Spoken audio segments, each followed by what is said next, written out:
Hey viewers, welcome back to chance hobbies channel. So ఈరోజు వ్లాగ్లో నేను బేబీకి 6 to 12 months ఉన్న బేబీస్కి like carrot and apple puree ఎలా చేయాలో చూపిస్తున్నాను. లైక్ ఏ మామ్ కన్నా న్యూ మామ్స్కి పిల్లలకి డిఫరెంట్ ఫుడ్ ఇవ్వాలి అని ఉంటుంది కదా. సో ఈ ప్యూర్ ఈజీగా చేసేయచ్చు అండ్ పిల్లలకి ఈజీగా డైజెషన్ అవుతుంది, కాన్స్టిపేషన్ రాదు. సో ఎందుకంటే క్యారెట్ అండ్ యాపిల్లో మంచి ఫైబర్ కంటెంట్ ఉంటుంది, వైటమిన్స్, మినరల్స్ అన్నీ బాగుంటుంది, చాలా న్యూట్రిషన్స్ ఫుడ్ మాట. సో ఖచ్చితంగా బేబీస్కి ట్రై చేయొచ్చు. వాళ్ళకి బ్రేక్ఫాస్ట్, లంచ్, డిన్నర్, స్నాక్ ఎలా అయినా ఇవ్వచ్చు అన్నమాట.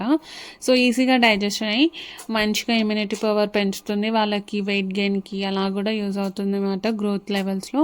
సో మనమైతే క్యారెట్ మంచిగా బాయిల్ చేసుకోవాలన్నమాట, స్టీమ్ పెట్టేసాక మెత్తగా అవుతుంది. తర్వాత నేను యాపిల్ అయితే స్టీమ్ చేయను, డైరెక్ట్గా యూజ్ చేస్తాను, ఎలాంటి ప్రాబ్లం రాదంట. మనం అంటే కొంతమందికి డైజెషన్ అవ్వదేమో అని అలా ఏమి ఉండదంట. సో ఆ రెండు మిక్స్ చేసేసి దాంట్లో కొంచెం 1 స్పూన్ ప్రోటీన్ పౌడర్ యాడ్ చేస్తాను నేను. లైక్ అది makhana and oats powder, dry నట్స్తో ఉంటుంది.